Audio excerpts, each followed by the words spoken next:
Hare Krishna.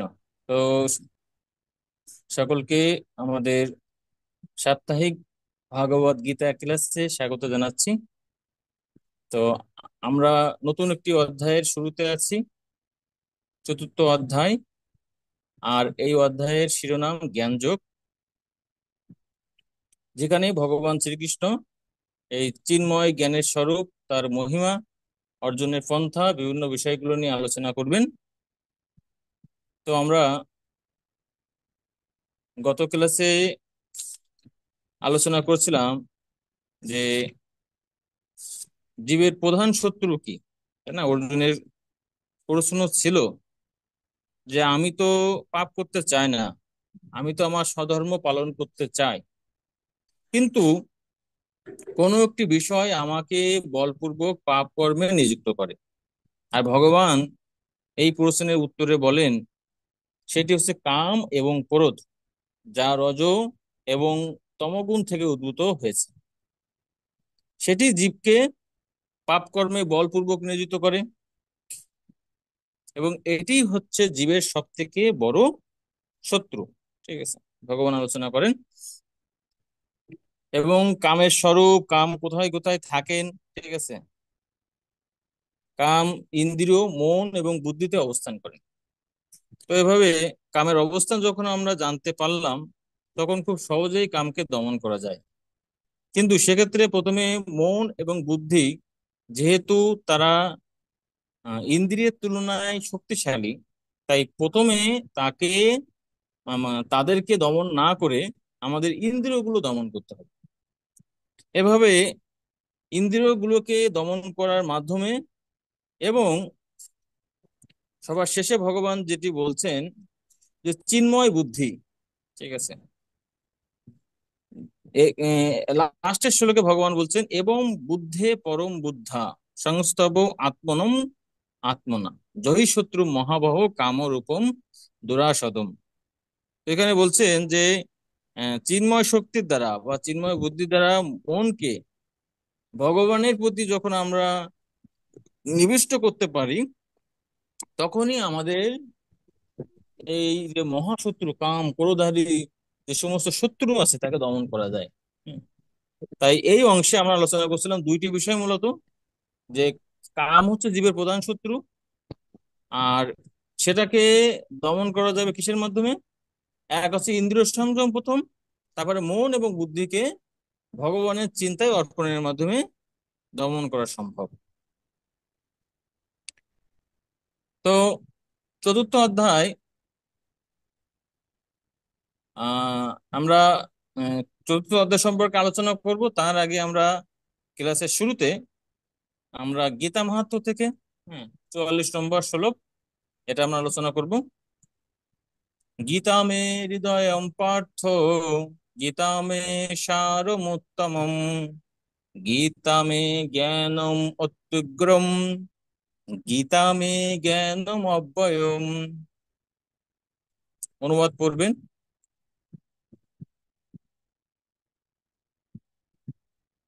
Camera on আছে। হরে কৃষ্ণ।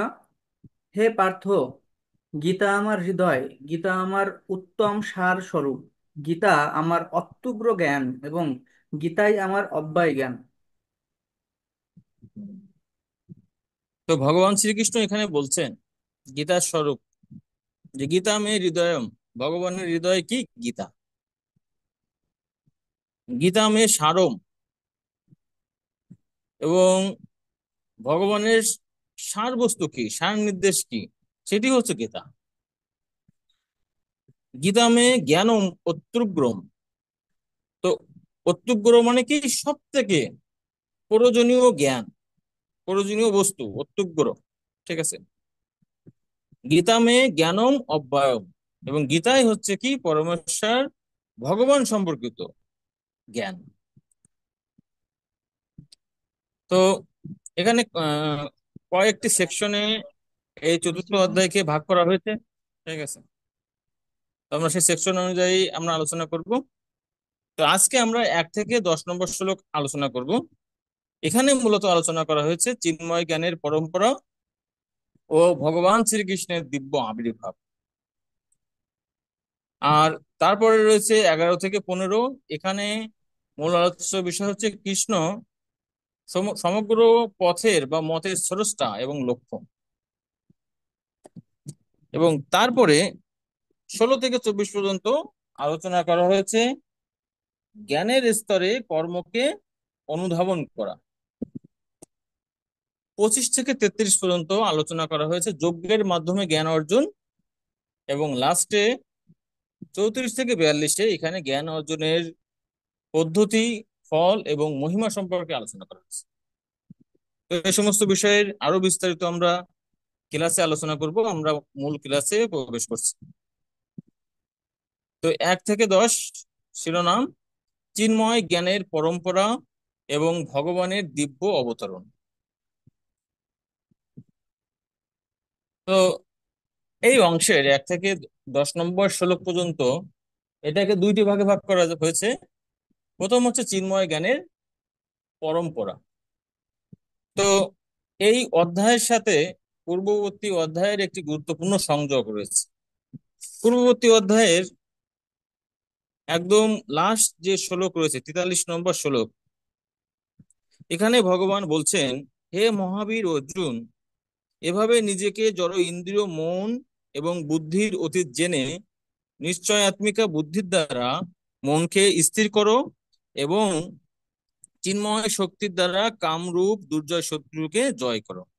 ঠিক আছে। তো এখানে যে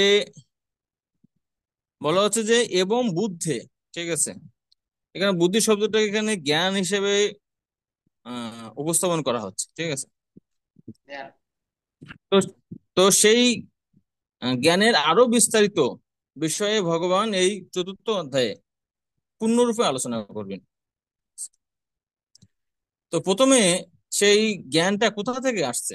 ঠিক আছে, এটা কি ভগবানের কোনো মনোধর্ম প্রসূত আহ জল্পনা কল্পনা, নাকি এর একটি পরম্পরা রয়েছে, সে সম্পর্কে আলোচনা করা হয়েছে। তো 1 নম্বর শ্লোকে এখানে 1 নম্বর এবং 2 নম্বর শ্লোকে মূলত চিন্ময় জ্ঞানের পরম্পরা সম্পর্কে আলোচনা করা হয়েছে। তো প্রথম শ্লোকটি আমরা পড়ব। শ্রী ভগবান উবাচ, ইমং বিবস্বতে যোগম প্রক্তাবান অহম অব্যয়ম বিবস্বান মনোবে প্রাহ মনু ইক্ষ্বাকু অব্রবীত। অনুবাদটি পড়বেন কেউ একজন? হরে কৃষ্ণ। হরে কৃষ্ণ। হ্যাঁ, পড়ুন। হরে কৃষ্ণ। পরমেশ্বর ভগবান বললেন, আমি পূর্বে সূর্যদেব বিভাসনকে এই অব্যয় জ্ঞানযোগ বলেছিলাম। বিভাসন তা মানব জাতির জনক মনুকে বলেছিলেন এবং মনু তা ইক্ষ্বাকুকে বলেছিলেন। তো তাৎপর্য হরে ছিল, কৃষ্ণ। প্রভুপাদ প্রথমেই বলছেন, হরে কৃষ্ণ, এখানে আমরা ভগবদ গীতার ইতিহাস সম্বন্ধে জানতে পারি। তো এই এই প্রথম শ্লোক এবং দ্বিতীয় শ্লোকে ভগবদ গীতার ইতিহাস সম্পর্কে ভগবান আলোচনা করছেন।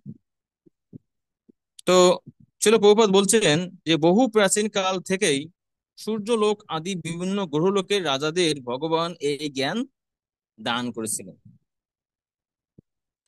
তো কেন আসলে এই সূর্যদেব বা রাজর্ষি বা রাজাদেরকে এই জ্ঞান দান করেছেন?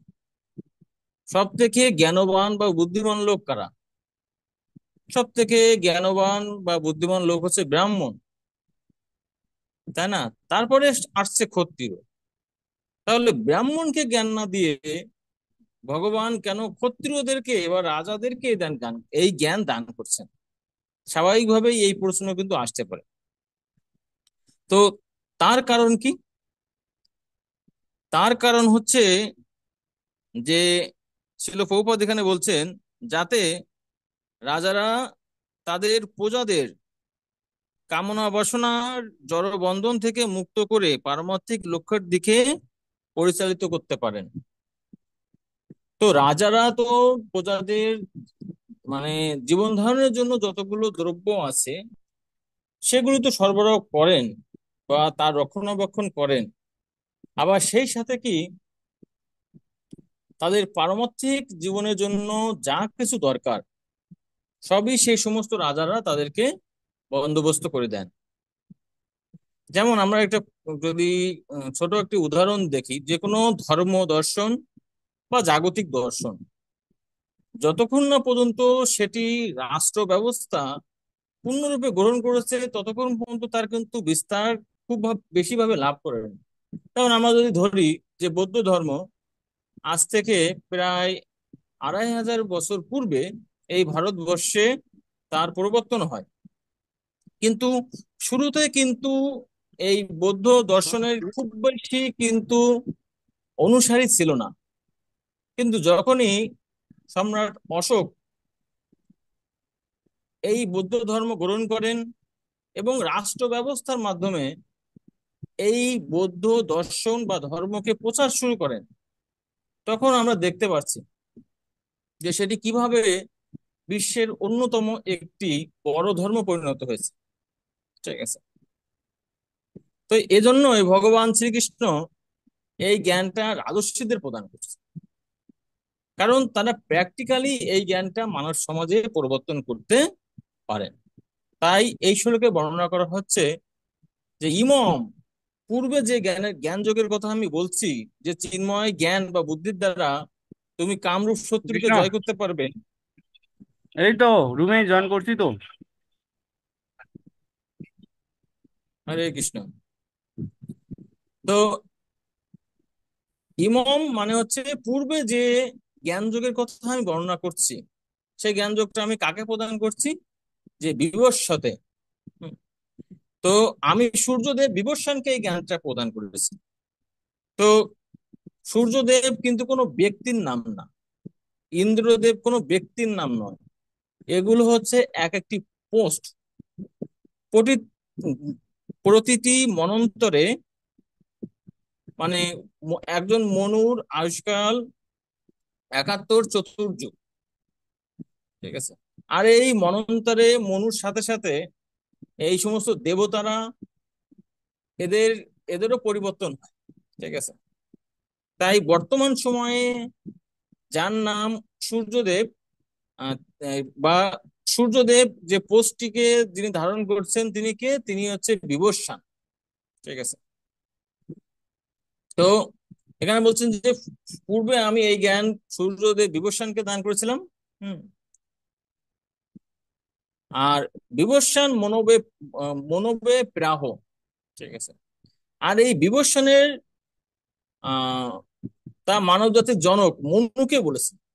ঠিক আছে। মনু একজন রাজা ছিলেন, রাজর্ষি ছিলেন। আর মনু তার পুত্র ইক্ষ্বাকু অগ্রবিদ। মনু এই জ্ঞান প্রদান করছেন কাকে? ইক্ষ্বাকুকে। ঠিক আছে। তো এই জ্ঞান সম্পর্কে এই শ্লোকে বলা হচ্ছে যে প্রক্তাবান অহম অব্যয়ম। তো চিন্ময় জ্ঞানের কোনো ক্ষয় নেই। অব্যয় মানে কি? যার কোনো ক্ষয় নেই, সেই জ্ঞানকে বলা হয় চিন্ময়। কিন্তু জাগতিক জ্ঞানের মধ্যে পার্থক্য কি চিন্ময় জ্ঞানের? যে জাগতিক জ্ঞান এখন একটি জ্ঞান আছে, যেমন ধরুন আপনি আহ পরমাণু সম্পর্কে পূর্বে যে ধারণা ছিল, ঠিক আছে, এখন কিন্তু সে তার ধারণা কিন্তু অনেক পরিবর্তন হয়েছে। তাই এই যে জাগতিক যে জ্ঞান বিজ্ঞান যেগুলো রয়েছে সেগুলো কিন্তু পরিবর্তনশীল, তাই সেগুলো চিন্ময় জ্ঞান নয়। কিন্তু চিন্ময় জ্ঞানের বৈশিষ্ট্য কি? যে এই জ্ঞান কখনো কোনো পরিস্থিতিতে পরিবর্তিত হয় না। তো তাৎপর্যে শিল প্রভুপাদ সুন্দরভাবে সূর্যদেবকে কেন হচ্ছে এই জ্ঞানটি প্রদান করা হচ্ছে, কারণ ব্রহ্ম সংহিতাতে বলা হচ্ছে, তাৎপর্য দেখবেন যে সূর্যদেব হচ্ছে সমস্ত গ্রহলোকের চক্ষু, বলা হয় ভগবানের চক্ষু স্বরূপ। তাই সূর্যদেব যেমন সূর্যালোকের মাধ্যমে সমগ্র ব্রহ্মাণ্ডে ছড়িয়ে পড়তে পারে, ঠিক তেমনি জ্ঞানালোকের মাধ্যমেও তিনি এই জ্ঞান সমগ্র জগতে প্রকাশ করেন। আর এই সূর্য বংশেই ভগবান শ্রী রামচন্দ্র আবির্ভূত হন। এজন্যই ভগবান শ্রীকৃষ্ণ প্রথম এই জ্ঞান সূর্যদেব কে হচ্ছে প্রদান করেন। তো তারপর যে আরো একটি বিষয় আলোচনা করা হচ্ছে, যে কত বছর পূর্বে এই ভগবদ গীতার জ্ঞান এই জগতে বিরাজ করছে। তো এখানে অনেক আছে, ইকুয়েশন আছে, আপনারা এগুলো দেখে নেবেন। তো প্রায় 20 লক্ষ বছর ধরে হুম আমরা বলতে পারি এই জ্ঞান এই জগতে আহ গুরু শিষ্যের পরম্পরায়, ঠিক আছে, বিরাজ করছে। তাই এখানে আমরা আরেকটি বিষয় বুঝতে পারি যে ভগবত গীতার যথার্থ মর্ম উপলব্ধি করতে হয় গুরু শিষ্য পরম্পরায়। যেহেতু এই জ্ঞানটি পরম্পরা ক্রমে এসেছে, তাই আমি কিন্তু আমার খামখেয়ালি বশত কিন্তু এই জ্ঞান লাভ করতে পারি না। ঠিক আছে, আমরা 2 নম্বর শ্লোক আলোচনা করব, চিন্ময় জ্ঞানের পরম্পরা। এবং পরম্পরা প্রাপ্ত ইমম রাজর্ষয় বিদুঃ সকালেন ইহ মহতা যোগ নষ্ট পরন্তপ।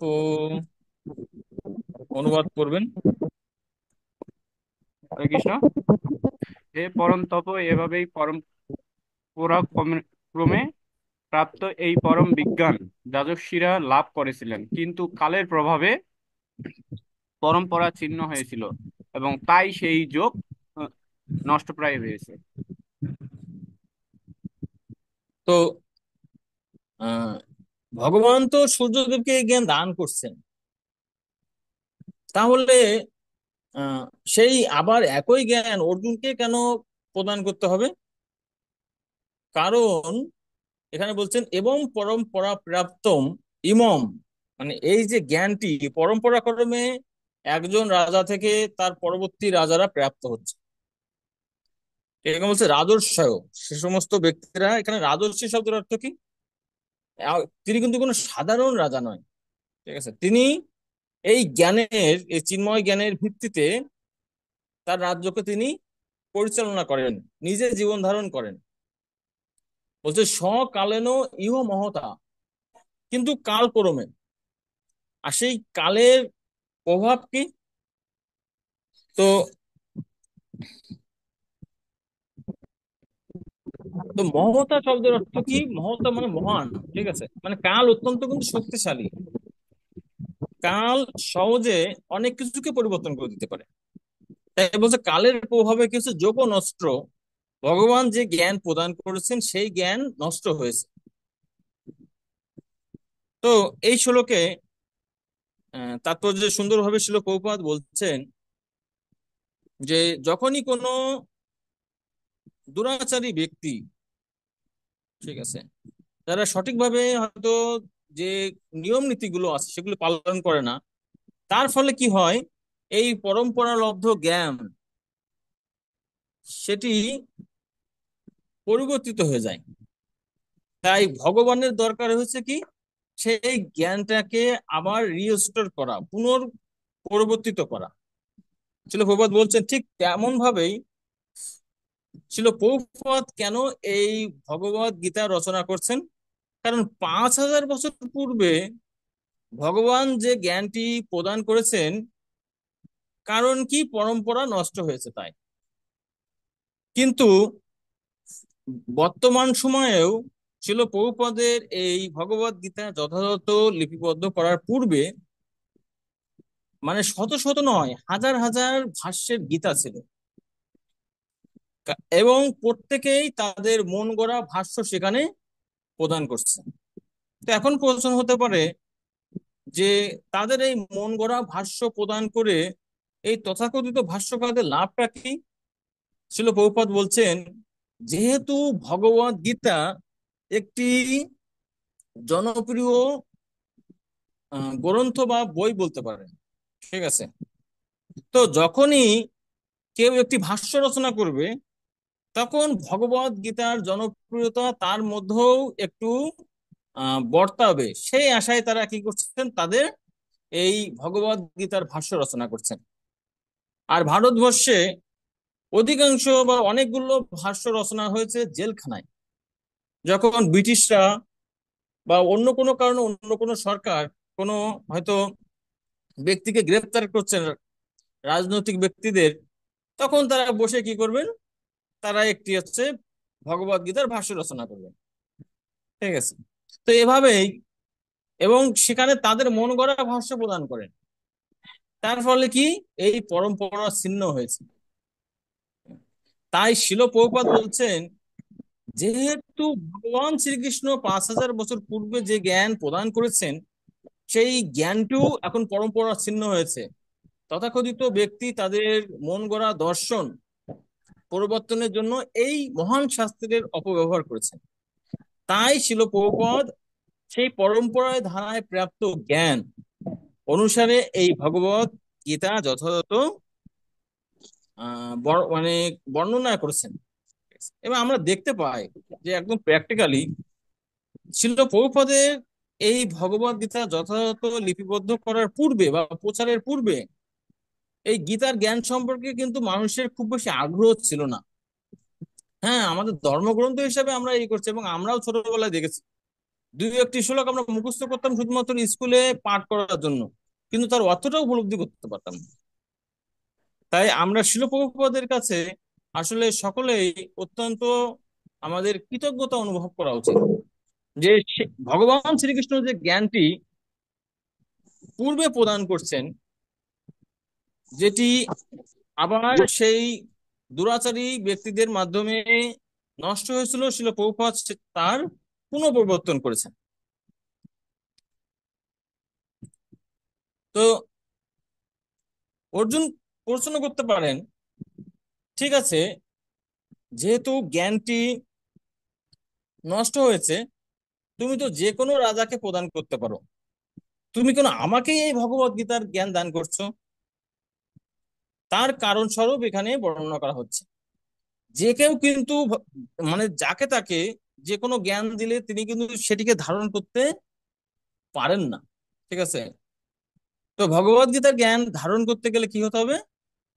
যেহেতু অর্জুন ছিলেন ভগবানের ভক্ত এবং সখা, তাই এই জ্ঞান তাকে প্রদান করছেন। তো 3 নম্বর শ্লোক আমরা সকলে পড়বো। সং এবায়ং ময়াতে উদ্য যোগ পুরুক্ত পুরাতন ভক্তোসি মে সখা চেতি রহস্যম হি তদ উত্তমম।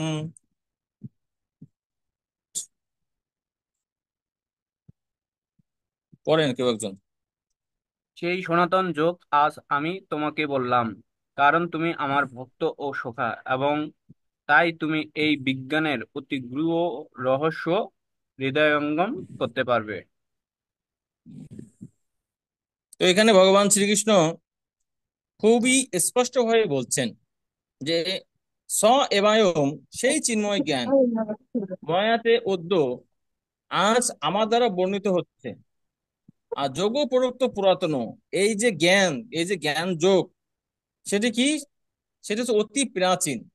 ঠিক আছে?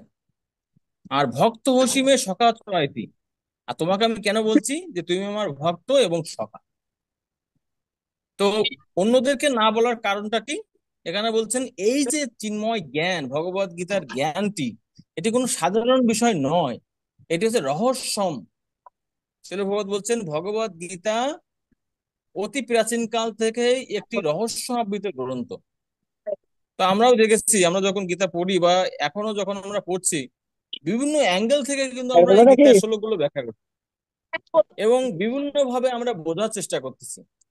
তখন আমরা বুঝতে পারছি যে আসলেই এই একটি শ্লোকের মাঝে, একটি শব্দের মাঝে আমরা কিন্তু অনেক সময় একটি শব্দও কিন্তু বিস্তারিত ভাবে ব্যাখ্যা করি বা ব্যাখ্যা করতে পারি। ঠিক আছে? তাই বলছেন যে সকলেই বুঝবে না। ঠিক আছে? এটা হচ্ছে রহস্য আবৃত শাস্ত্র, রহস্যম হি এতদ উত্তমম। তো ভক্ত কেন বুঝতে পারবে? কারণ ভক্তের সাথে ভগবানের একটি আলাদা সম্পর্ক আছে। ঠিক আছে? তো তম শব্দের অর্থ কি? তম শব্দের অর্থ হচ্ছে অন্ধকার। আর উত্তমম শব্দের অর্থ কি? যিনি সেই অন্ধকারকে অতিক্রম করতে পারেন। তো ভক্ত এবং ভগবানের সখা, একমাত্র তারই ক্ষমতা আছে কি এই জ্ঞানের গুরু রহস্যগুলো হৃদয়ঙ্গম করা। তো শিল প্রভুপাদ বলছেন মানব সমাজের সর্বদাই দুই ধরনের ব্যক্তি আছে, একজন হচ্ছে ভক্ত এবং অপরজন হচ্ছে অসুর।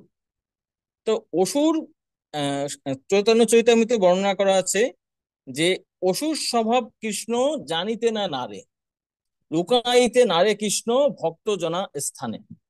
ঠিক আছে, মানে যারা অসুর ব্যক্তি তারা ভগবানকে জানতে পারে না। কেন জানতে পারে না? আমার তো অনেক সময় দেখা যায় যে অসুরদের অনেক বুদ্ধি আছে, ঠিক আছে, শাস্ত্রেও আছে। রাবণ, হিরণ্যকশিপু, তাদের কি বুদ্ধি কম ছিল? না। তাহলে আমার বুদ্ধি আছে, জ্ঞান আছে, আমি কেন বুঝবো না? ঠিক আছে, কারণ তাদের ভগবানের প্রতি ভক্তি নাই, বিশ্বাস নাই, তাই তারা বুঝতে পারে না। দুর্যোধনকেও ভগবান কিন্তু দুইজন ব্যক্তিকে কিন্তু দেখিয়েছে, বিশ্বরূপ। আরো কয়েকজনকে দেখিয়েছেন, তো আমরা দুইজন সম্পর্কে জানি। দুর্যোধনকে যখন তাকে কনভিন্স করার জন্য যে যুদ্ধ না করতে, কিন্তু সে কোনোভাবে বোঝে না, তখন তিনি তাকে বিশ্বরূপ প্রদর্শন করেন। আর দুর্যোধন কি বলেন? ও, এ হচ্ছে বাসুদেবের মায়া। কিন্তু যখন ছিল, প্রভুপাদ বলছেন যে ভগবত গীতার 10ম অধ্যায়ে যখন তাকে অর্জুনকে বিশ্বরূপ দেখানো হয়, তখন ভগবান অর্জুন স্বীকার করেন যে পরম ব্রহ্ম, পরম ধাম, পবিত্রম ইদম উত্তমম। ঠিক আছে, যে তুমি হচ্ছে পরম ব্রহ্ম, পরমেশ্বর ভগবান। ঠিক আছে, অর্জুন খুব সহজে স্বীকার করছে, তাই ভক্তরা খুব সহজেই এই জ্ঞানটা গ্রহণ করতে পারেন। কিন্তু অসুর স্বভাব ব্যক্তিরা কখনোই এই জ্ঞান গ্রহণ করতে পারেন না। তাই শিল প্রভুপাদ তাৎপর্যের একদম শেষে বলছেন, শেষের লাইনে, আমাদের পরম্পরা ধারায় অর্জুনের পদাঙ্ক অনুসরণ করে, মানে ভগবানের ভক্ত হয়ে, ভগবানের খুব অন্তরঙ্গ সখার মতো হয়ে, শ্রীমদ্ ভগবত গীতার এই মহান বিজ্ঞানের যথার্থ মঙ্গল লাভের জন্য চেষ্টা করা উচিত, গ্রহণ করার চেষ্টা করা উচিত। তাই নিজের মতো নয় আমাদেরকে। তো এখানে একটি বিষয় হচ্ছে যে ভগবত গীতাকে জানতে হলে আমাদের ভক্ত হতে হবে। আবার ভক্ত হতে গেলে কি হয়, যে ভগবত গীতাকে জানতে হবে। ঠিক আছে, তাই একটি অপরটির সাথে পরিপূরক। তো 4 নম্বর শ্লোক। তো 4 নম্বর শ্লোকে অর্জুন ভগবানের কাছে একটি প্রশ্ন করছেন। ঠিক আছে, তো স্বাভাবিকভাবেই আমাদের হৃদয়ে সংশয় থাকতে পারে, যে সংশয়টি কি, সেটিকে নাশ করার জন্য, ঠিক আছে, এই অর্জুন ভগবানের কাছে প্রশ্ন করছেন। অর্জুন উবাচ, অপরম ভবতো জন্ম, পরম জন্ম বিবস্বতঃ, কথম এতদ বিজানীয়াম তমাদৌ প্রোক্তবানিতি। অনুবাদ করেন কেউ একজন? হরে কৃষ্ণ। অর্জুন বললেন, সূর্যদেব বিবস্বানের জন্ম হয়েছিল তোমার অনেক পূর্বে। তুমি যে আদিকালে তাকে এই জ্ঞান উপদেশ করেছিলে, তা আমি কেমন করে বুঝবো? হুম। তো এখানে খুব অর্জুন বলছে, ঠিক আছে, তো এই যে কোশ্চেনটি, সেটি কিন্তু অর্জুনের প্রশ্ন নয়। কারণ ভগবান আগের শ্লোকে বলছে, তুমি আমার ভক্ত, তুমি আমার সখা। তো একজন বন্ধু কিন্তু আর একজন বন্ধু কেমন, বা তিনি সত্য কথা বলছেন না মিথ্যা কথা বলছেন, তার বন্ধু কিন্তু ধরতে পারেন। একজন সাধারণ ব্যক্তি ব্যক্তি বাইরের ব্যক্তি কিন্তু ধরতে পারেন না। তাই শিল প্রভুপাদ বলছেন যে অর্জুনের মনে কিন্তু কোনো সংশয় ছিল না, কারণ অর্জুন ভগবানের একজন সুবিদিত ভক্ত ছিলেন। তাই তার পক্ষে কিভাবে ভগবানের কথা অবিশ্বাস করা সম্ভব? প্রকৃতপক্ষে অর্জুন এই কথাগুলি তার নিজের জন্য জিজ্ঞাসা করছেন না, কিন্তু যারা ভগবানকে বিশ্বাস করে না, অথবা যে সমস্ত অসুরেরা শ্রীকৃষ্ণকে ভগবান বলে মানতে চায় না, তাদের অজ্ঞ ভূমিকা অবলম্বন করে অর্জুন এই প্রশ্নটি জিজ্ঞাসা করছে। তাই আমরা এখান থেকে দেখতে পাচ্ছি অর্জুন কিন্তু তার নিজের জন্য কিন্তু এই প্রশ্ন জিজ্ঞাসা করেন। সাধারণ মানুষ আমরা যাতে বিভ্রান্ত না হয়, তাই এই প্রশ্নটি তিনি করছেন। তো প্রশ্নটির ধরন এমন যে, অপরম ভবত জন্ম, হে কৃষ্ণ, তোমার জন্মটা কিভাবে হয়েছে? পরবর্তীতে। আর পরম জন্ম বিভস্বত, সূর্যদেব তো তোমার আগে 20 লক্ষ বছর পূর্বে জন্মগ্রহণ করছে। তাহলে তাকে তুমি কিভাবে জ্ঞান দান করছো? তো এটি কিভাবে সম্ভব? তো তার উত্তরে ভগবান তার দিব্য জন্ম এবং কর্ম সম্পর্কে আলোচনা করবেন। সেকশনে আমরা 1 থেকে 4 নম্বর শ্লোক আলোচনা করলাম, যেখানে ভগবান শ্রীকৃষ্ণ এই চিন্ময় জ্ঞানের পরম্পরা সম্পর্কে আলোচনা করছেন, এবং সেই পরম্পরা ছিন্ন হওয়ার জন্য আমরা দেখেছি ভগবান শ্রীকৃষ্ণ অর্জুনকে এই জ্ঞান প্রদান করছেন। তো অর্জুনকে কেন ভগবান এই জ্ঞান প্রদান করছেন? কারণ অর্জুন হচ্ছেন ভগবানের সখা এবং ভক্ত। এবং লাস্টের শ্লোকে, 4 নম্বর শ্লোকে অর্জুন বর্ণনা করছেন আমাদের মতন সাধারণ ব্যক্তিদের, যারা আমরা বিভ্রান্ত না হই, যে সূর্যদেব, যিনি ভগবান শ্রীকৃষ্ণের আবির্ভাবের অনেক পূর্বে আবির্ভূত হয়েছেন, তাকে কিভাবে জ্ঞান দান করছে? ঠিক আছে। আর তার উত্তরে ভগবান শ্রীকৃষ্ণ পরবর্তী সেকশন 5 থেকে 10 নম্বর শ্লোকে, এই 6টি শ্লোকে ভগবান শ্রীকৃষ্ণের অবতরণের দিব্য প্রকৃতি সম্পর্কে আলোচনা করছে। তো 5 নম্বর শ্লোকে ভগবান শ্রীকৃষ্ণ বর্ণনা করবেন কিভাবে যে ভগবান এবং অর্জুনের অনেক জন্ম হয়েছে। ঠিক আছে। তো আমরা 5 নম্বর শ্লোক পড়বো। শ্রী ভগবান উবাচ বহুনি মে ব্যতীতানি জন্মনি তব চার্জুন তন্নহম বেদ সর্বাণি ন তম বেত্থ পরন্তপঃ। অনুবাদটি পড়বেন কেউ একজন? হরে কৃষ্ণ। পরমেশ্বর ভগবান বললেন, হে পরম তপা অর্জুন, আমার ও তোমার অনুজন্ম অতিবাহিত হয়েছে। আমি সেই সমস্ত জন্মের কথা স্মরণ করতে পারি, কিন্তু তুমি পারো না। তো ভগবান অর্জুনের প্রশ্নের একদম সরাসরি উত্তর প্রদান করছেন। বহুনি মেয়ে ব্যতীতান, মানে বহু জন্ম আমরা অতিক্রম করেছি। জন্মানি জন্ম, তব অর্জুন তানি অহম বেদ সর্বাণি, সে সমস্ত বিষয়ে পূর্ণরূপে আমি অবগত আছি। নতম বেতু পরন্তপ, কিন্তু হে অর্জুন, তো এখানে অর্জুনকে বলা হচ্ছে পরন্তপ। মানে পরন্তপ শব্দের অর্থ কি? যিনি অত্যন্ত শক্তিশালী, যিনি শত্রুদেরকে দমন করতে পারেন। কিন্তু সাধারণ জীব যতই শক্তিশালী হোক না কেন, পূর্ববর্তী জন্মসমূহ সম্পর্কে তার কিন্তু কোনো ধারণা থাকে না। ঠিক আছে। কিন্তু ভগবান শ্রীকৃষ্ণ কিন্তু এ সমস্ত বিষয়ে কিন্তু পূর্ণরূপে কিন্তু ধারণা থাকে। ঠিক আছে।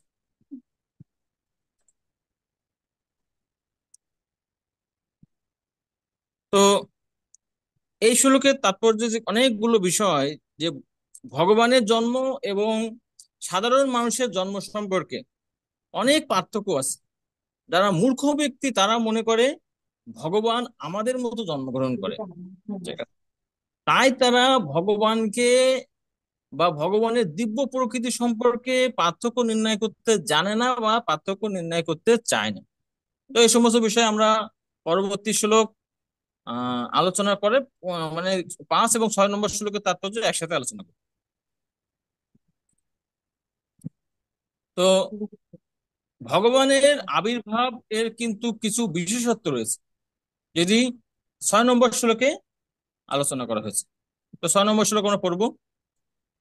অজ অপি সন অব্যয়াত্মা ভূতানাম ঈশ্বর অপি সন প্রকৃতিম স্বাম অধিষ্ঠায় সম্ভাবামি আত্মমায়া। অনুবাদ করেন।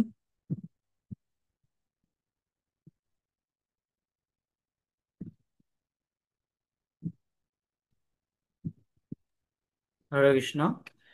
যদিও আমি জন্মরহিত, আমার চিন্ময় দেহ অব্যয়, এবং যদিও আমি সর্বভূতের ঈশ্বর, তবুও আমার অন্তরঙ্গা শক্তিকে আশ্রয় করে আমি আমার আদি চিন্ময় রূপে যুগে যুগে অবতীর্ণ হই।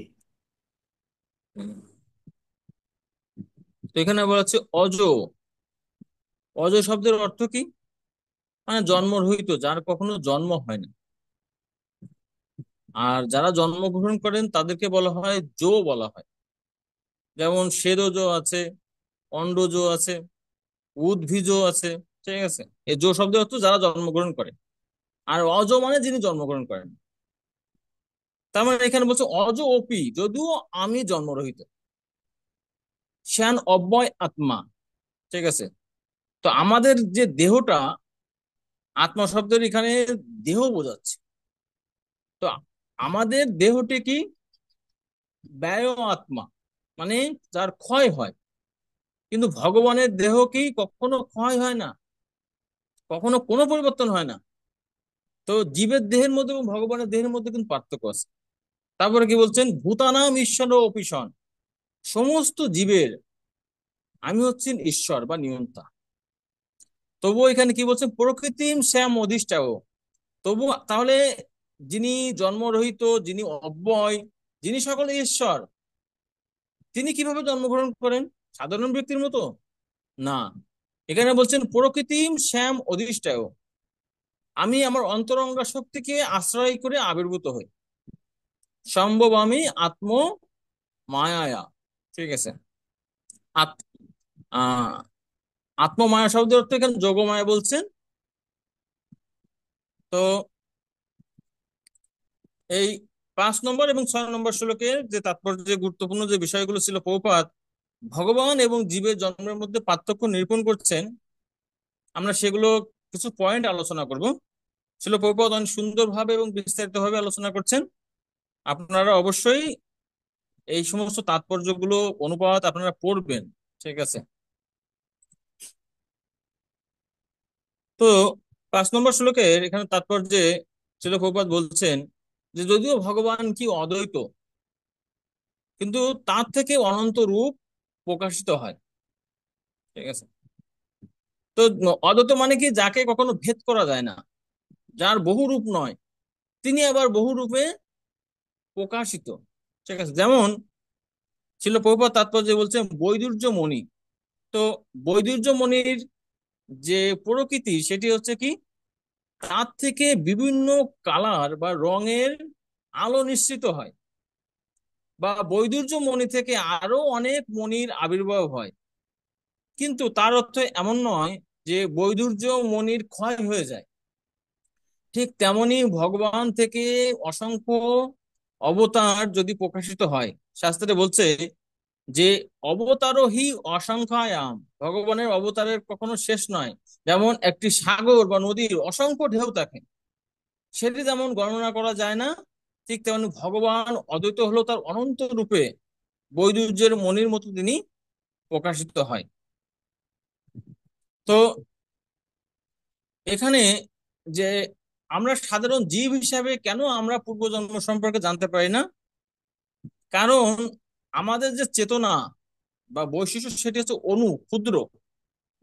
তাই আমাদের স্বভাব চৈতন্যটা কি, সেটা হচ্ছে অনু ক্ষুদ্র স্বভাব।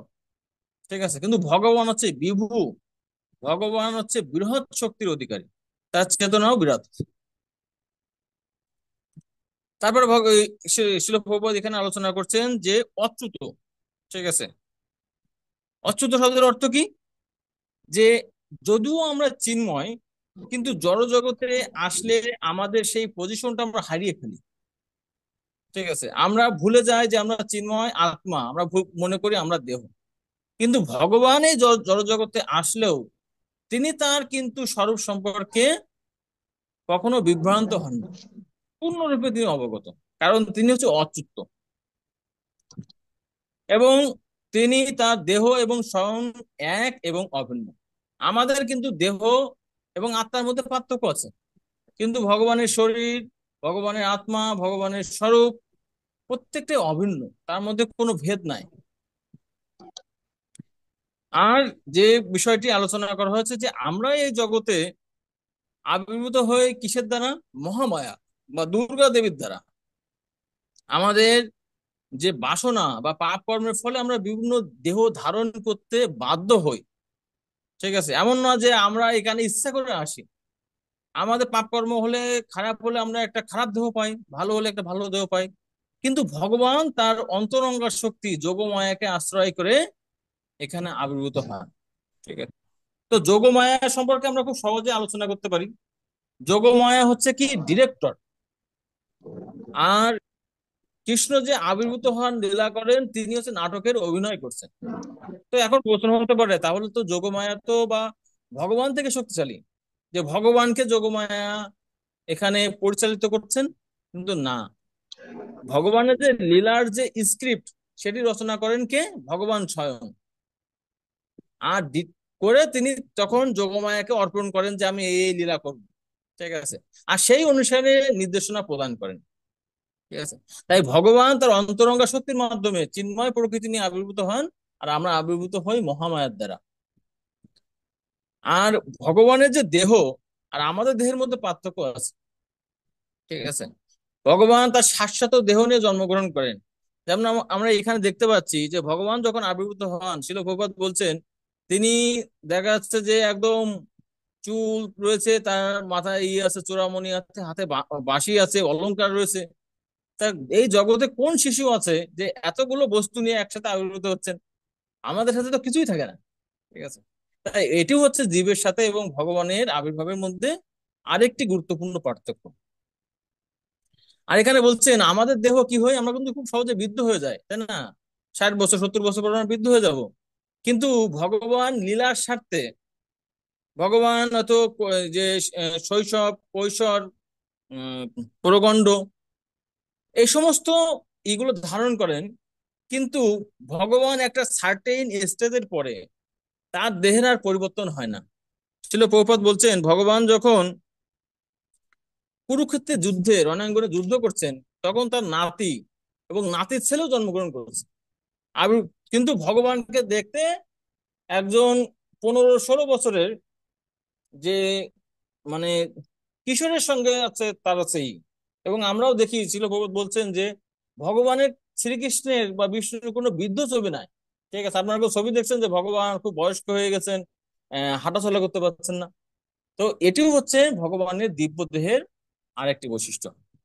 আর এই ভগবান আবির্ভূত হন, তিনি কিন্তু জন্মগ্রহণ করেন না। ছিল প্রভুপাদ বলছেন এটি হচ্ছে সূর্য উদয় এবং অস্তের সাথে তুলনা করা যায়।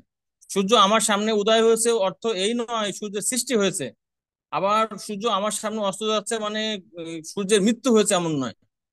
ঠিক তেমনি ভগবান কি কিছু সময় হয়তো অবতরণ করে আমার সম্মুখে থাকতে পারেন, কিছু সময় বাইরে থাকতে পারেন।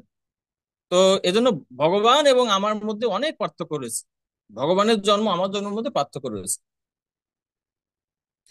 তো পরবর্তী শ্লোক 7 নম্বর শ্লোকে এখানে শ্রীকৃষ্ণের আবির্ভাবের সময় সম্পর্কে আলোচনা করা আছে। ঠিক আছে, তুমি তোমার চিন্ময় প্রকৃতি নিয়ে আলোচনা করুন, তো কখন তুমি আবির্ভূত হও সে সম্পর্কে এই 7 নম্বর শ্লোক। এবং এই 7 নম্বর শ্লোক কিন্তু বহুল ব্যবহৃত। আমরা স্কুল কলেজে কিন্তু একসময় এই সমস্ত শ্লোকের কিন্তু অনুষ্ঠান করতে পাঠ করতাম, তাই না? তো অনেক সময় আমরা অর্থ বুঝতাম না, তো এখন আমরা তার অর্থ বোঝার চেষ্টা করব। যদা যদা হি ধর্মস্য গ্লানির্ভবতৈ ভারত অভ্যুত্থানানাম ধর্মস্য তদাত্মনং তদাত্মনং সৃজাম্যহম। ঠিক আছে, অনুবাদটি পড়ুন। হরে কৃষ্ণ। হে ভারত, যখনই ধর্মের গ্লানি হয় এবং অধর্মের অভ্যুত্থান হয়, তখন আমি নিজেকে প্রকাশ করে অবতীর্ণ হই। তো খুবই গুরুত্বপূর্ণ শ্লোক, ঠিক আছে, যে যদা যদা হি ধর্মস্য গ্লানি, মানে ধর্মের যখন গ্লানি হয়, ঠিক আছে, আর ভবতি ভারত, তখন আমি কি করি? অভ্যুত্থানাম অধর্মস্য, ঠিক আছে। এবং তখন, এবং যখন ধর্ম যখন না থাকবে, স্বাভাবিকভাবে তখন কি থাকবে? অধর্ম থাকবে। তদাত্মনং সৃজাম্যহম, আমি নিজেকে প্রকাশ করে অবতীর্ণ হই। তো শিল প্রভুপাদের তাৎপর্যে একদম শুরুতেই এই সৃজামি শব্দটির ব্যাখ্যা প্রদান করছে। অনেকে হয়তো মনে করতে পারে, ও তাহলে কি ভগবানের সৃষ্টি হচ্ছে? ঈশ্বর কি আমরা জানি যে অনেকে দেখবেন কোশ্চেন করে যে সৃষ্টিকর্তার সৃষ্টিকর্তাকে, ঠিক আছে। তো এখানে সিজামি শব্দের অর্থ কিন্তু সৃষ্টি করা নয়, ঠিক আছে। অনেক সময় আমরা কোনো শব্দের দ্বারা বিভ্রান্ত হয়ে যাই, মনে করি যে বাংলা ভাষায় সৃষ্টি করার অর্থ কি, অর্থ শুধুমাত্র এটা কি ক্রিয়েশন, এছাড়া কোনো অর্থ নাই। কিন্তু সংস্কৃতিতে কিন্তু একটি শব্দের অনেক অর্থ আছে। তাই আমি আমার তথাকথিত ক্ষুদ্র এই বাংলা জ্ঞানের মাধ্যমে সংস্কৃত কিন্তু বিচার করতে পারি না। এটি কে কে নির্ধারণ করতে পারে? ভগবান কি বলছেন, এর জন্য বলতে ভক্তবশী, ভক্তরা পারে। কারণ ভক্তরা সর্বদাই ভগবানের কাছাকাছি বাস করেন। তাই ভগবানের মনোভাব যে কোন শব্দটি তিনি কিভাবে ব্যবহার করেছেন সেটি বুঝতে পারেন। তাই এখানে বলছেন সিজামি শব্দের অর্থ কি, যে তিনি নিজেকে প্রকাশ করেন। ঠিক আছে, তিনি নিজেকে সৃষ্টি করেন না। ঠিক আছে। তো ভগবানের সৃষ্টি সম্পর্কে শিল প্রভুপাদ এখানে বলছেন যে আমরা যেমন বাধ্য হয়ে জন্মগ্রহণ করি, মানে ভগবানের প্রকাশ, কিন্তু সেটি কিন্তু তেমন নয়। ঠিক আছে, কারণ ভগবান হচ্ছেন সরাট। ঠিক আছে, আমি বলতে পারি না আমি আজকে জন্মগ্রহণ করবো না কালকে জন্মগ্রহণ করব, কিন্তু ভগবান কিন্তু তার নির্দিষ্ট সময় পর বা তার ইচ্ছা অনুসারে জন্মগ্রহণ করতে পারেন, কারণ তিনি হচ্ছেন সরাট বা স্বাধীন। আর আমরা প্রত্যেকে কি পরাধীন। তো এখানে বলছেন, পরবর্তীতে শিল প্রভুপাদ বলছেন যে ধর্মস্ব, এই ধর্ম বলতে কি বোঝানো হচ্ছে। শিল প্রভুপাদ বলছেন যে ভাগবতের একটি শ্লোক আছেন, ধর্মম তু সাক্ষাৎ ভগবত প্রণীতম। ধর্মটা আর কিছুই নয়, যেটি ভগবান প্রদান করছে, এই গীতা বা বেদের মাধ্যমে যে সমস্ত শাস্ত্র প্রদান করছেন সেটি হচ্ছে ধর্ম। আবার ভগবত গীতার একদম চূড়ান্ত সিদ্ধান্তে ভগবান বলছেন সর্বধর্মান তু পরিত্যাজ্য মাম একম শরণাম ব্রজ। সমস্ত ধর্ম পরিত্যাগ করে তুমি আমার শরণাগত হও। ঠিক আছে, তার মানে এখানে প্রকৃত ধর্ম হচ্ছে কি, যে ভগবানের শরণাগত হওয়া। কখনো কখনো ধর্মের নামেও কেউ যদি অধর্ম করে, ভগবান কিন্তু সেটিকে রহিত করতে পারেন। তার মানে ভগবানের আদেশই চূড়ান্ত ধর্ম। ঠিক আছে, যেমন এখানে বলছেন যে ভগবানের একজন অবতার বুদ্ধদেব, বেদে যদিও পশু বলির কথা উল্লেখ আছে, কিন্তু সেই পশু বলির যখন অপব্যবহার করা হয়, তখন ভগবান বুদ্ধদেব রূপে এসে এই পশু বলি কিন্তু বন্ধ করেন। ঠিক আছে, তাই এই শিল প্রভুপাদ বলছেন ভগবান কখনো কখনো নিজে আসেন, কখনো কখনো তার পুত্র বা ভৃত্য রূপে বা প্রতিনিধি রূপে, অথবা কখনো তিনি ছদ্মবেশে অবতরণ করেন। তো ভগবানের ছদ্মবেশে অবতরণ কি, এই কলিযুগে ভগবান এই ছদ্মবেশ ধারণ করে, বা যদিও চৈতন্য মহাপ্রভু ভগবান, কিন্তু তিনি ভক্ত রূপে আবির্ভূত হয়ে আমাদেরকে প্রকাশ করছেন কিভাবে আমাদের আহ আচরণ করা উচিত। তো এই জগতের শিলপ্রপাত আরেকটি বিষয় বলছে, যেটা আমরা ডিওএস কোর্সে আলোচনা করি সাধারণত, যে বিভিন্ন ধরনের ব্যক্তির জন্য বিভিন্ন ধরনের ধর্ম আছে, তার সেই গ্রহিতার লেভেল অনুযায়ী। যেমন শিলপ্রপাত বলছেন 2 আর 2 4 হয়, এটি যেমন একটি জ্ঞান। আবার উচ্চ স্তরের, ঠিক আছে, এই গণিত আছে। হুম। এজন্য গণিতে দেখবেন 2 আর 2 4 শুধুমাত্র চূড়ান্ত নয়, কিন্তু এমনকি গণিতের উপরে মানুষ করে অনার্স করে, মাস্টার্স করে, পিএইচডি করে, তাই না, বিভিন্ন লেভেলের জ্ঞান আছে। ঠিক আছে? ঠিক তেমনি বিভিন্ন ধরনের ধর্ম ভগবান সৃষ্টি করছেন বিভিন্ন ধরনের গ্রহীতাদের জন্য।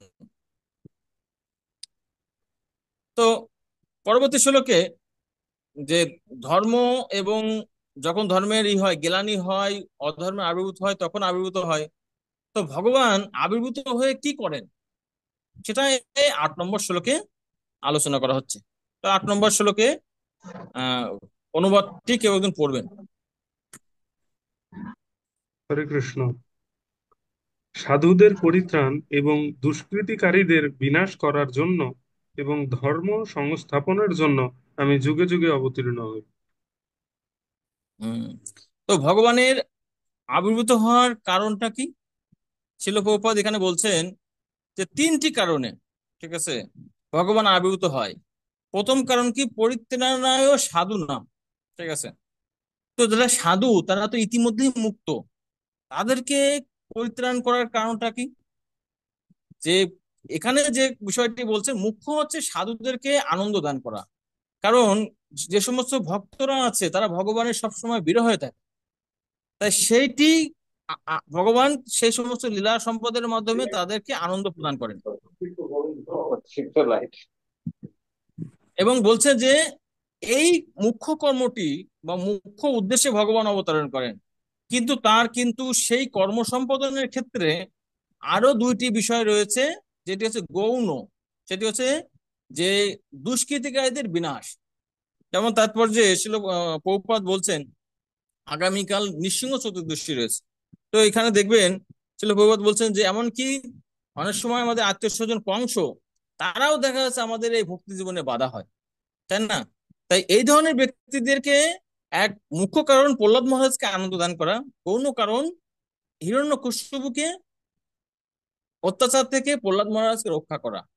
আর এই সমস্ত কর্ম সম্পাদনের জন্য এবং পরবর্তীতে সাধারণ জীব হিসেবে আমরা কিভাবে জীবনযাপন করব, তার জন্য ভগবান এই ধর্ম সংস্থাপন করেন, বিভিন্ন ধরনের উপদেশ বাণী প্রদান করেন।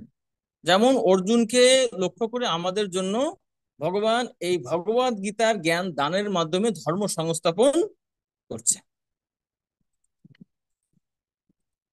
তো 9 নম্বর শ্লোকের অনুবাদটি পড়বেন।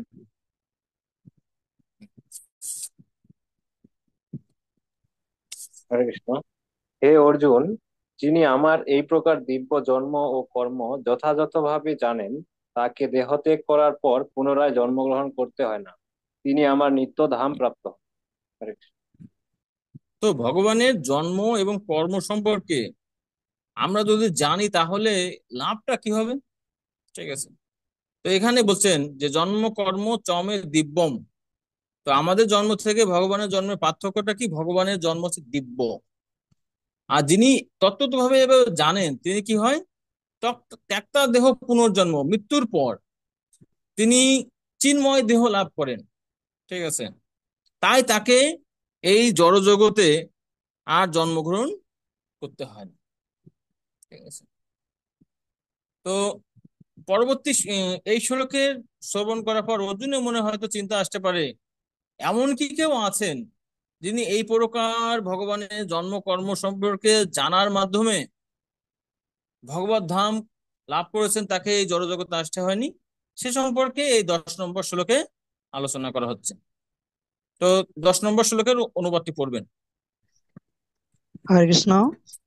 আসক্তি, ভয় ও ক্রোধ থেকে মুক্ত হয়ে সম্পূর্ণরূপে আমাতে মগ্ন হয়ে এবং একান্তভাবে আমার আশ্রয় গ্রহণ করে পূর্বে বহু বহু ব্যক্তি আমার জ্ঞান লাভ পূর্বক পবিত্র হয়েছেন এবং এভাবেই তারা আমার অপ্রাকৃত প্রেম লাভ করেছেন। তো এখানে আহ এখানে বলছেন যে বিত রাগ ভয় ক্রোধা। বিত শব্দের অর্থ কি? ত্যাগ করে। তো এখানে রাগ, ভয় এবং ক্রোধ, শিল প্রভুপাদ এই তিনটি বিষয় সম্পর্কে আলোচনা করছেন, যে আসক্তি, ভয় এবং ক্রোধ থেকে মুক্ত হয়ে। তো আমরা ততক্ষণ না পর্যন্ত ভক্তকে লাভ করতে, সরি, ভগবানকে লাভ করতে পারবো না যতক্ষণ পর্যন্ত আমাদের এই রাগ বা আসক্তি, আমাদের ভয় এবং আমরা ক্রোধ থেকে মুক্ত হই। তো এই বিষয়টি ছিল প্রভুপাদ তাৎপর্য একটু চমৎকার ভাবে বর্ণনা করছেন, যে কারা ভগবানকে জানতে পারে এবং কারা ভগবানকে জানতে পারে না, বা কারা ভগবানকে লাভ করতে পারে, কারা ভগবানকে লাভ করতে পারে না।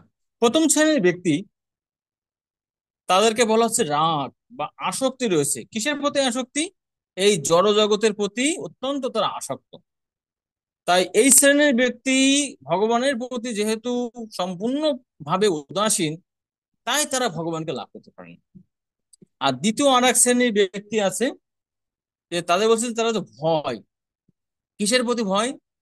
কারণ যে সমস্ত আসক্ত ব্যক্তি রয়েছে, তারা যদিও তারা জড় সুখ ভোগের প্রতি আসক্ত, কিন্তু সেখানে একটি সমস্যা রয়েছে কি, প্রকৃতপক্ষে এই জড় সুখ কোনো সুখ প্রদান করতে পারে না। তাই এই ধরনের ব্যক্তিতে পরবর্তীতে একটি ভয় হয়, যেহেতু জড় দেহ যেটি সবিশেষ, যার একটি আকার রয়েছে, সেই দেহে তিনি নানান প্রকার দুঃখ দুর্দশা ভোগ করেন। তাই তার কি, যে এই সবিশেষ বস্তুর প্রতি যখন বলা হয় ও তুমি ভগবানের জন্ম কর্ম সম্পর্কে জানো, ভগবত ধামে যাবে, তখন তো ভগবত ধামে গিয়ে কি করব? তখনও আমার একটি চিন্ময় দেহ থাকবে। ঠিক আছে, সেই দেহে আমি হচ্ছে ভগবানের সেবা করতে পারি। তখন বলছে ও, মানে আকার, যেহেতু আমি এই দেহে কষ্ট পাচ্ছি, তার ধারণা কি যে চিন্ময় দেহ হয়তো আমি কষ্ট পাবো। তাই দেখবেন অনেকেই বলে যে ও আমি হচ্ছে ভগবানের সাথে লীন হয়ে যেতে চাই, তার সত্তাকে তিনি শেষ করে দিতে চান। ঠিক আছে, তাই এটা হচ্ছে সবিশেষ বস্তুর প্রতি, এমনকি চিন্ময় বস্তুর প্রতিও তার ভয়, তারা ভগবানকে লাভ করতে পারে না। এবং লাস্টে বলছে ক্রোধ। তো এই ধরনের ব্যক্তি সম্পর্কে আমার দেখা যাচ্ছে কিছুদিন আগে এক বন্ধুর সাথে কথা বলছে। সে হয়তো কিছুদিন পূর্বে হয়তো কিছু ভক্তি জীবন পালন করছে, কিন্তু কিছু হয়তো নাস্তিকদের ভিডিও দর্শনের মাধ্যমে সে কিন্তু মানে সম্পূর্ণ বিভ্রান্ত হয়েছে। সে আমাকে বলছে যে না, আসলে আমি এখন কোনো ধর্মে বিশ্বাস করি না। কারণ এজন্য ছিল প্রভুপাদ বলছেন ক্রোধ মানে কি, এই বিভিন্ন ধরনের দার্শনিক বা হচ্ছে মনোধর্ম প্রসূত ব্যক্তিদের কথা শ্রবণ করতে করতে তিনি বিভ্রান্ত হয়ে আর কিছুই বুঝতে পারেন না। তখন তিনি পরম তত্ত্বের প্রতি, ভগবানের প্রতি ক্রোধ প্রদর্শন করেন। তো এই ধরনের ব্যক্তিও কিন্তু ভগবানকে বুঝতে পারে না, ঠিক আছে, বা ভগবানকে লাভ করতে পারে না।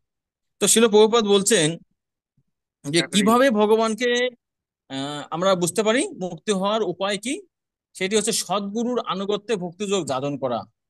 নিজেদের মন গড়া নয়, মন গড়া দার্শনিকদের কথা শ্রবণের মাধ্যমে নয়, গুরু পরম্পরা ধারায় বা গুরুদেবের কৃপায় যে জ্ঞানটা আমরা লাভ করতে পারি, তার দ্বারাই ভগবানকে জেনে আমরা ভগবানকে লাভ করতে পারি।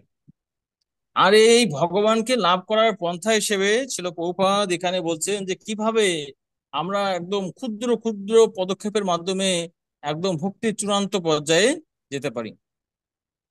তো এখানে ভক্তির 9টি স্তর রয়েছে।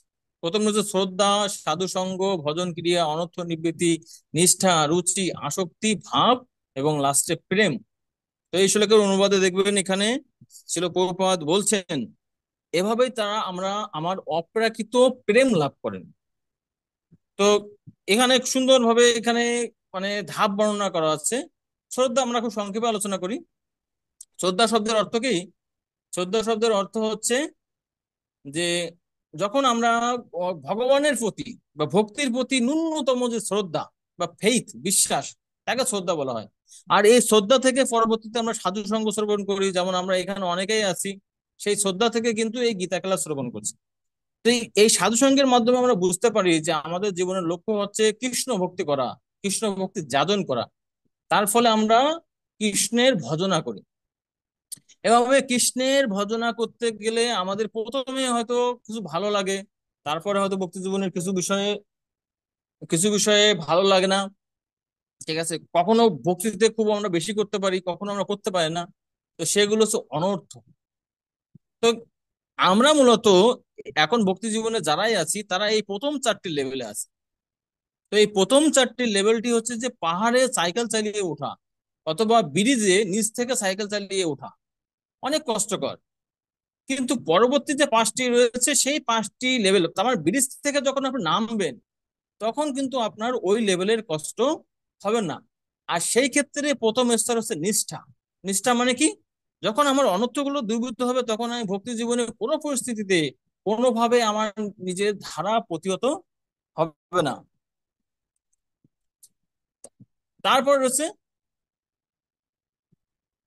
হয়নি আমার আসছে। তারপরে নিষ্ঠার পরে রয়েছে কি রুচি। ঠিক আছে,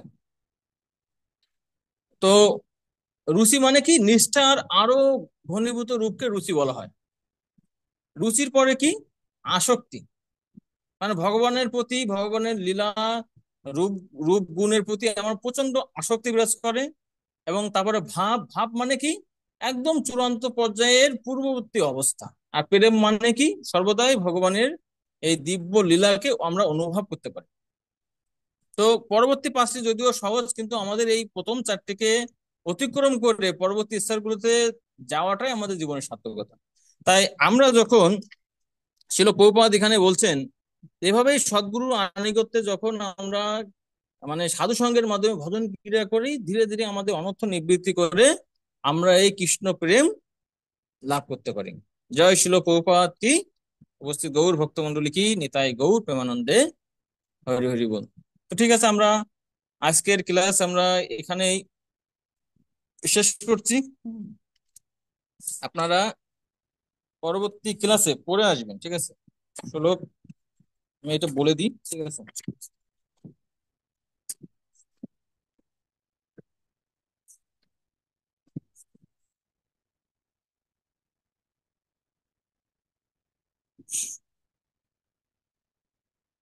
শ্লোক 11 থেকে, আচ্ছা 11 থেকে আপনারা মোটামুটি 10টা শ্লোক পড়েন, আমরা কতদূর যাবো আমি জানি না, কারণ এখানে আমার পরবর্তী সেকশনটা অনেক ছোট। ঠিক আছে, যদি পারি তাহলে আরো কিছু করবো, না হলে হয়তো ওই সেকশনটা শুধুমাত্র আলোচনা করবো। ঠিক আছে, যদি কারোর কোনো কোশ্চেন থাকে করতে পারেন। হরে কৃষ্ণ। হরে কৃষ্ণ বাবু।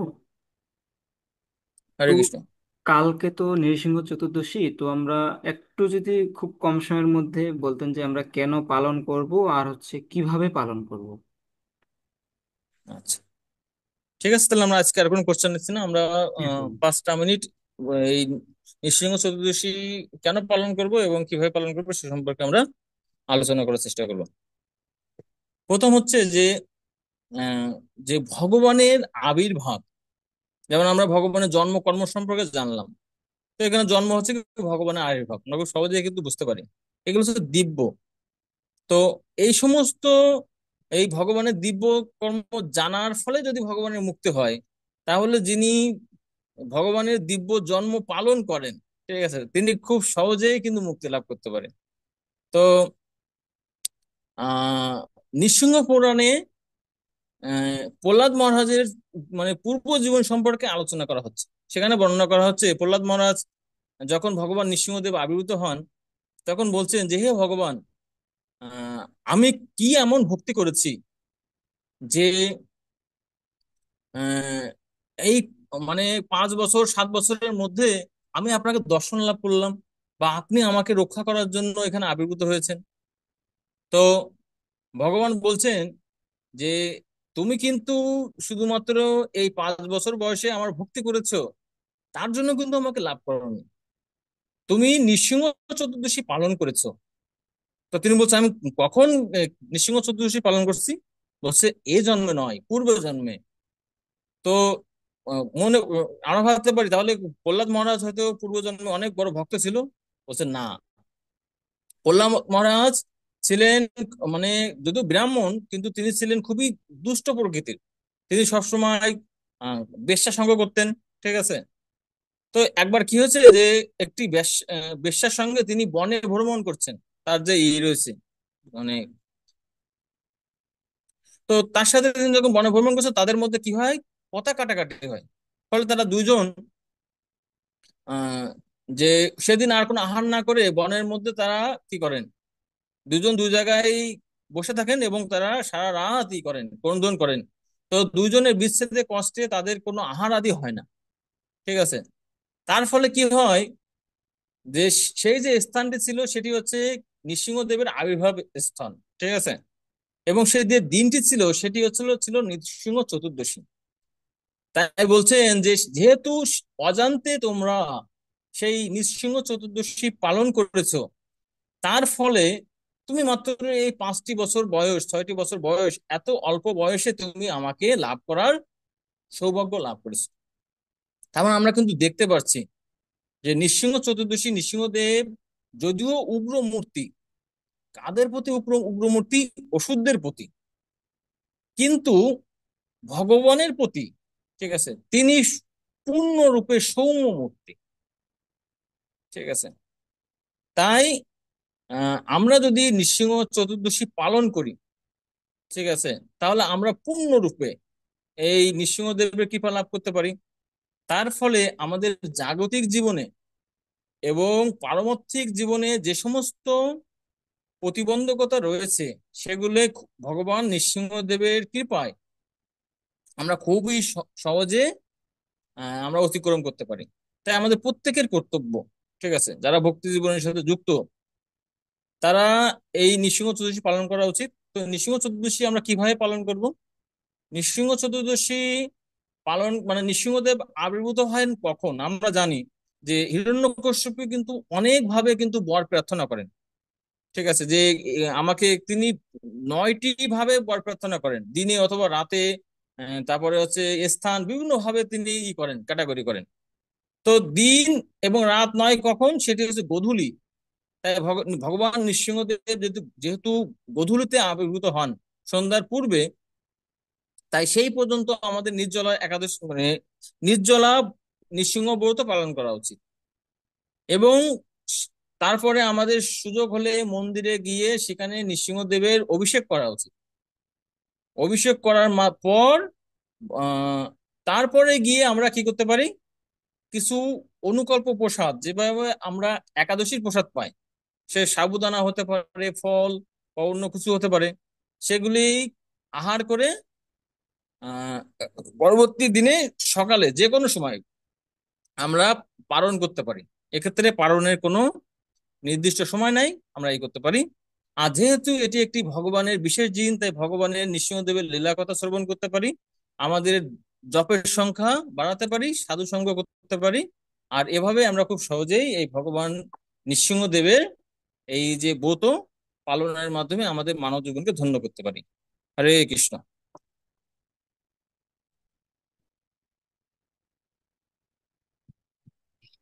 হরে ঠিক কৃষ্ণ। আছে জগন্নাথ প্রভু। হ্যাঁ প্রভু, অনেক ধন্যবাদ প্রভু, আমাদের অনেকগুলো ডাউট ক্লিয়ার হলো। আর আমরা চেষ্টা করব কালকের আহ, ব্রতটা পালন করার জন্য। প্রভু খুব সুন্দরভাবে বললেন।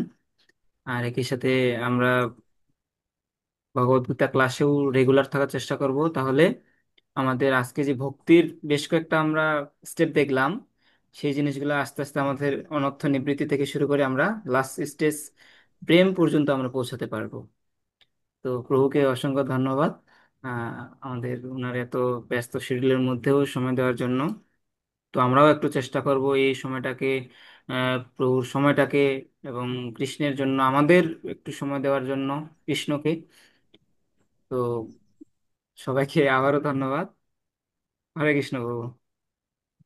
হরে কৃষ্ণ। হরে কৃষ্ণ।